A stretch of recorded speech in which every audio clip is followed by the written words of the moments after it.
സ്നേഹാമസാണ്. ബാബ और ബാബ की ചെടി എന്ന് പറയുന്ന കവിതയിൽ നിന്ന് ഇമ്പോർട്ടന്റ് ആയിട്ട് ഒരു ക്വസ്റ്റ്യൻ നമുക്ക് പരിചയപ്പെട്ടാലോ? അതായത് ലൈൻസ് മക്കൾക്ക് തന്നിട്ടുണ്ടാവും നമ്മുടെ ക്വസ്റ്റ്യൻ പേപ്പറിൽ. ഏക് കദം ജബ് വോ ചൽത്തി ഹേ, ഒരു സ്റ്റെപ്പ് അവൾ നടക്കുമ്പോൾ. ഏക് കദം വോ ചൽത്താ ഹേ, ഒരു സ്റ്റെപ്പ് അവൻ നടക്കുന്നു അല്ലെ. ബാബ ഒരു ബാബാക്കി ചെടി അല്ലെ, ബാബയും ബാബയുടെ വടിയും എന്ന് പറയുന്ന ലൈൻസ് മക്കൾക്ക് തന്നിട്ടുണ്ട്. ക്വസ്റ്റ്യൻ ഇതാണ്. എന്താണ് ക്വസ്റ്റ്യൻ?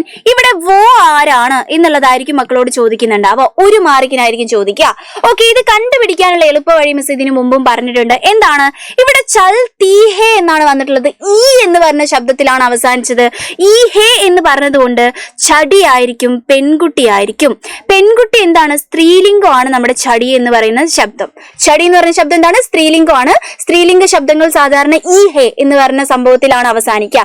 ഈ എന്ന് പറഞ്ഞ സംഭവം ആലോചിക്കുക. ഇനി ബാബ പുല്ലിംഗമാണ്, പുരുഷലിംഗമാണെന്ന് നമുക്കൊക്കെ അറിയാം. അപ്പൊ എന്താണ് ഈ വോ ഹേ എന്ന് പറയുന്നത്?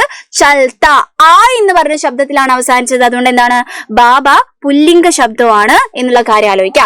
അപ്പൊ ഈ വോ കണ്ടുപിടിക്കാനുള്ള എളുപ്പ വഴി മിസ് പറഞ്ഞത്, ഈ ഹേ എന്നുള്ള ശബ്ദത്തിൽ അവസാനിച്ചാൽ അത് സ്ത്രീലിംഗമായിരിക്കും.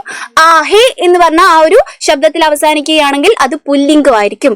ബാബ ഇവിടെ പുല്ലിംഗമാണ്, ചടി ഇവിടെ സ്ത്രീലിംഗമാണ്. അത് വെച്ചിട്ട് ആ എല്ലാ വരികളിൽ വന്നാലും മക്കൾ കണ്ടുപിടിച്ചോളാം. ഇപ്പൊ സോത്തി ഹേ എന്നാണെങ്കിൽ എന്തായിരിക്കും?